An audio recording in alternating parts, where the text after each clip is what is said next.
ocasiones de simplificar todos los modelos analíticos. Entonces, a través de tablas, a través de diagramas, nomogramas, catálogos, ellos normalmente hacen las propuestas estructurales de muchas edificaciones, estructuras, hasta en el caso de pavimentos. Entonces, basado en esa experiencia, la SCT sacó este catálogo de secciones estructurales de pavimentos para que de una manera más simplificada lleguemos nosotros al diseño de pavimentos, pero basados en en una metodología distinta de lo que tradicionalmente se hace, ya que ahora se busca regionalizar a toda la República Mexicana. ¿Qué quiere decir esto? La República Mexicana necesariamente fue formada en regiones en función de los materiales que componen su terreno natural, las temperaturas mínimas y máximas y la precipitación pluvial. Esa información fue punto de partida para que se establecieran los diseños de los pavimentos de acuerdo a lo que se conoce en la metodología del Instituto de Ingeniería de la UNAM. Entonces, todas las secciones que aquí vienen propuestas han sido revisadas tanto por el método de la UNAM como por el método AASHTO, de tal forma que lo que se propone, los 3 o 4 diseños que se proponen, pueden ser tanto para pavimento flexible o como para pavimento rígido.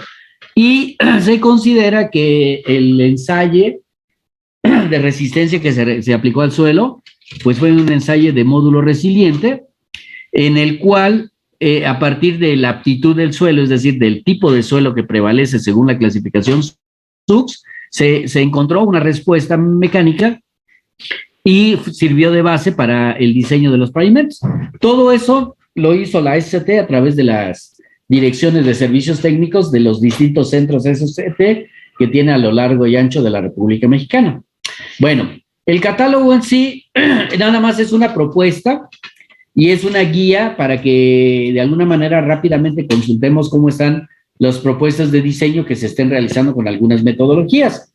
Normalmente, en un estudio geotécnico para carreteras o caminos, debemos de proponer se me fue la idea. Perdón. A ver, permítame otra vez regresar a la idea que estaba, se me fue. Les decía, el catálogo trata de simplificar, de ser una guía, pero no es obligatoria para que desechemos un diseño. Si es necesario hacer el diseño con los métodos que conocemos, pues hay que presentarlos. Normalmente en el estudio geotécnico se tiene que presentar por lo menos 2 diseños de pavimentos para que se sustente la estructuración que se proponga. Entonces, esto de alguna manera pues nos ayuda bastante. Bueno, ¿cómo funciona el catálogo? Les decía, lo primero es que es válido para cualquier lugar de la República Mexicana. Segundo, la metodología pide información del tránsito. Eso es idéntico a lo que hemos hecho para la obtención de la suma de ejes equivalentes. De hecho, el parámetro sigue siendo la suma de ejes equivalentes de 8.2 toneladas, como se contempla en este párrafo. Bueno, ese cálculo de sigma L se da con el conocimiento del TDPA, el horizonte de proyecto, la tasa de crecimiento, la aplicación del factor de crecimiento a futuro, etcétera. Entonces, todo esto, de alguna manera, ya sabemos cómo se obtiene. Y estos ejes sencillos que nosotros aprendimos a calcular, bueno, pues ya de alguna manera nos van a permitir establecer en qué rangos vamos a trabajar de la suma de ejes equivalentes. Entonces, hay 5 criterios. El primero es que sea menor o igual a 10 millones. El segundo, que sea mayor o menor o igual a 20 millones, mayor a 10, menor o igual a 20. El tercero, mayor de 20 millones, menor o igual a 40 millones. El cuarto, mayor de 40 millones, menor o igual de 80. Y el 5, mayor de 80 millones de ejes equivalentes. Bueno, entonces, esa es la manera, la forma en cómo la suma de ejes equivalentes va a ser reflejada aquí. Y normalmente este reflejo se da a nivel de superficie, cuando Z vale 0 centímetros, ¿sí? Entonces, Teniendo ya esa información, luego viene la regionalización. La regionalización depende de 3 parámetros: el terreno, el tipo de terreno natural, el suelo donde se va a construir, y el que predomine, el que tenga mayor influencia. La precipitación pluvial máxima, que la vamos a obtener de la Comisión Nacional del Agua, al igual que la temperatura máxima y mínima. Bueno, entonces, el tipo de terreno, les decía, ya de alguna manera fue muestreado por la SCT a través de la Dirección de Servicios Técnicos, y el Sistema Meteorológico Nacional pues nos tiene que dar la información de las temperaturas y la precipitación.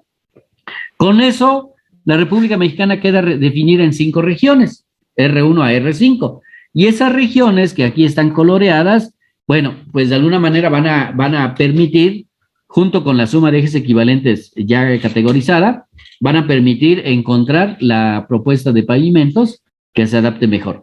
Pero para regionalizar, nosotros tenemos que manejar aquí una especie de calificación que se da de manera global y de manera particular en función de las temperaturas, de la precipitación y del tipo de terreno. Entonces, esto se maneja con unas puntuaciones que dio la SCT, y esas puntuaciones están, digamos, ponderadas a 4 cuartiles, desde el cuartil 0 hasta el cuartil 25, 50, 75 y 100. Les da valores, ¿sí? Dependiendo, por ejemplo, de la temperatura máxima, en qué rango de valores se encuentra, le va dando una calificación particular. Lo mismo pasa con la temperatura mínima, lo mismo pasa con la precipitación pluvial, y la misma situación se da según el tipo de suelo que predomine para hablar de aptitudes del suelo. Entonces, teniendo ya esas calificaciones, ¿sí? Aquí pueden ver, según el tipo de suelo, cuál es la aptitud que se le maneja. Se hace esta sencilla operación donde la calificación por influencia es igual a la calificación particular por el factor de influencia. El factor de influencia, les decía, pues son ponderaciones que se están dando aquí a través de esta tablita, y esto genera una sumatoria de las calificaciones individuales para obtener un valor. La clasificación global, dependiendo de los rangos en donde caiga, me va a establecer las regiones. De 0 a 19,9, la región 5, de 20 a 39,9, región 4, de 40 a 59,9, región 3, 60 a 79,9, región 2, 80 a 100, región 1. Entonces, estas 5 regiones están en función de temperaturas, precipitación y aptitud del suelo. Y ya de ahí, lo que viene, pues nada más es seleccionar de acuerdo a sigma EE, que es la suma de ejes equivalentes, y a la región R de I que nos quede, pues el diseño de pavimentos. Aquí menciona que la caracterización de los materiales se dio con el módulo de resiliencia, y ese módulo resiliente se hizo con ensayos cíclicos, aplicando cargas a 1 Hz y valores de 2 kilonewtons más menos 0.2, o sea, de 204 kilogramos a temperatura de 20 grados centígrados. De tal manera que el ensayo de tensión indirecta que se manejó acá es el que permitió la obtención del módulo resiliente. Bueno, obviamente, pues son ensayos un poquito sofisticados y especiales debido al equipo dinámico que se tiene que manejar. Y con esos módulos resilientes, bueno, ya se hizo la propuesta de los espesores de pavimentos como viene ya en el catálogo. Para el caso de pavimentos rígidos, bueno, se utilizó el módulo de ruptura, el parámetro K, que se obtiene con pruebas de placa, para poder hacer una buena estimación del espesor de la losa. Bueno, ¿cómo quedaron las estructuraciones? Aquí se manejó nivel de confianza del 85, carreteras normales, y 95 en altas especificaciones. Se trabajó un horizonte de proyecto de 20 años. Se habló de algunas bases estabilizadas, de tal forma que las estructuras quedan de esta manera. Por ejemplo, para una región R3 con una suma de ejes equivalentes a 30 millones, nosotros tendríamos esta intersección, tendríamos estas 4 propuestas. La primera propuesta, déjenme subirle un poquito. Estamos hablando de esta. La primera propuesta sería una carpeta asfáltica de 18 centímetros, base hidráulica de 25 y subbase de 30. La segunda propuesta sería una carpeta asfáltica de 10 centímetros, base estabilizada con asfalto de 12, subbase de 20. La tercera propuesta, carpeta asfáltica de 10, base estabilizada con cemento de 28, subbase de 20. Y la última propuesta sería una carpeta de concreto hidráulico de 32, base mejorada con cal de 15 y subbase de 15 centímetros. Entonces, de esa manera están estructurados los pavimentos de los distintos casos que se manejan aquí. Entonces, pues aquí ya tenemos que verificar cuál es la propuesta de diseño más económica para que en obra pública, bueno, esa sea la que se tome de referencia. Pero les decía, este catálogo nada más es una guía rápida para consulta. Puede ayudarnos bastante, sin embargo, no podemos desechar los diseños que normalmente se obtienen usando método del Instituto de Ingeniería, el método del Cuerpo de Ingenieros, el método del IMT, el método de la AASHTO, ¿sí? Que son los métodos tradicionales que usamos para diseñar. Entonces, pues esta es una propuesta que está aquí. Ahora,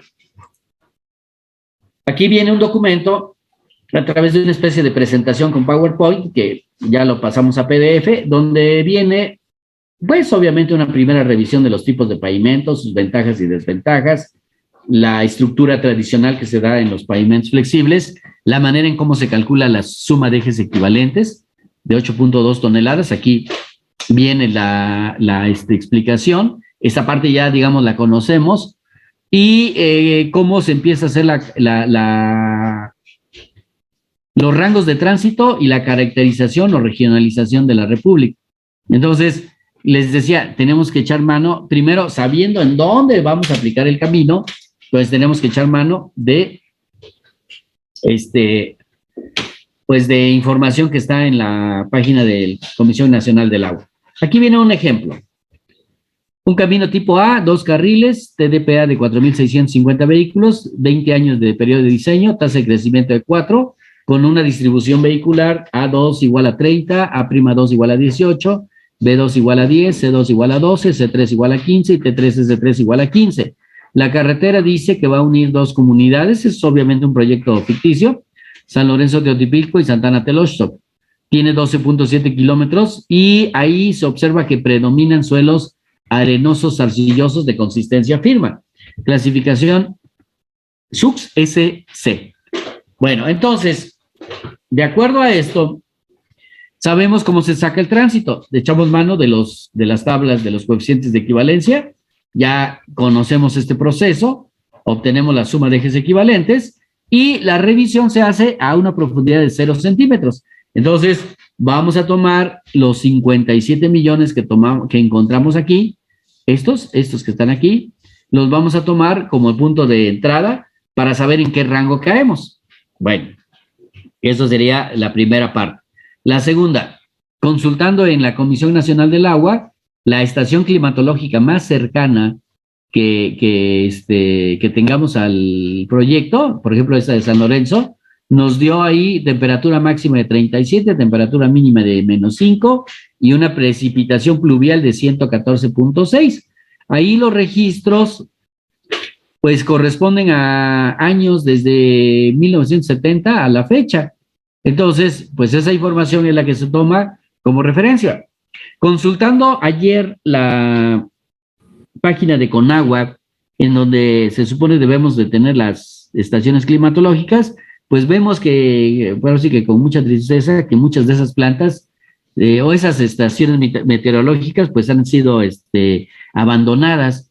Entonces ya no están recopilando información. Está la planta, está el lugar donde está la estación, pero ya no hay recopilación de información. Bueno, pues ese es un trabajo que dejó de hacer la Conagua. Bueno, aquí viene cómo se está clasificando la región. Aquí voy a aumentar un poquito. Vemos el registro de las temperaturas, 37 máxima, -5 mínima, precipitación pluvial 114.6 y la aptitud del terreno es una aptitud alta porque es un suelo tipo SC. Se le da una calificación particular para las temperaturas, precipitación y aptitud. Se le da un factor de influencia que depende de la región donde estamos, de los valores, pues, de cada uno de los parámetros. Y con esto se obtiene una calificación por influencia que nos suma una calificación global de 36.25, lo que corresponde a una región R4. Entonces, al tener R4 y al tener la suma de ejes equivalentes de 57 millones, permítame, aquí, 57.5 millones, pues ya tenemos entonces la parte donde podemos revisar los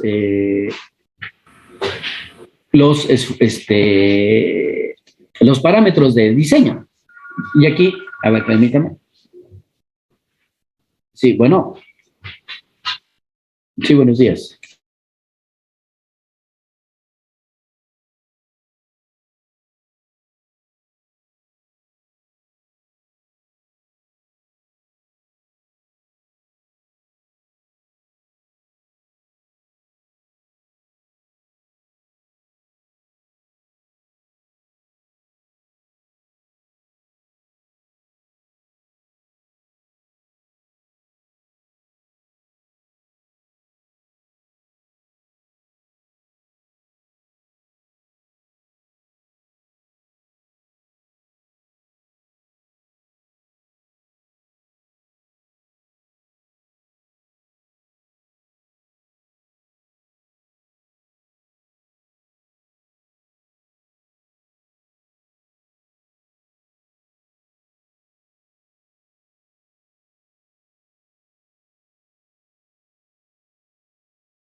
Sí, ya con esto nos da las 4 propuestas de espesores, ¿sí?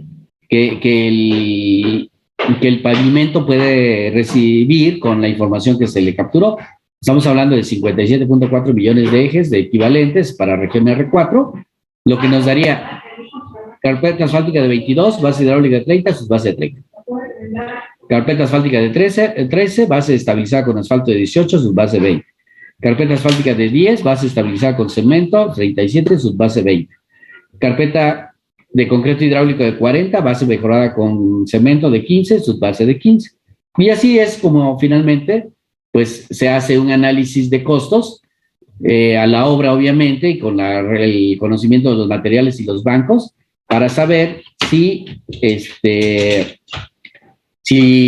la propuesta más económica puede echarse a andar ahí. Bueno, eso es en sí